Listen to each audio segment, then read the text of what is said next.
Pozdravljeni prijatelji filma, sem Gorazd Elvič in mnogi veste, da se ukvarjam tudi z glasbo. Zato sem izbral danes dva filma, v katerih so skladbe bile nagrajene z Oskarjem. Vsako leto nestrpno sicer pričakujem, katera skladba bo nagrajena z Oskarjem. V zgodovini smo imeli res obilo izvrstnih skladb, pa tudi takšne, ki si mogoče tega Oskarja niti niso zaslužile.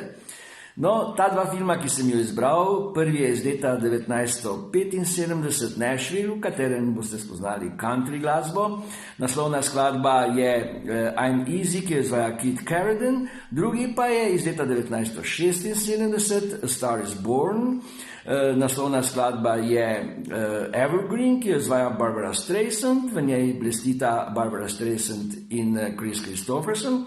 Ta film pa sem izbral zato, da boste lahko primerjali to izvedbo z izvedbo iz leta 2018, v kateri blestita Bradley Cooper in pa Lady Gaga. Pa obilo užitka. Nasvidenje.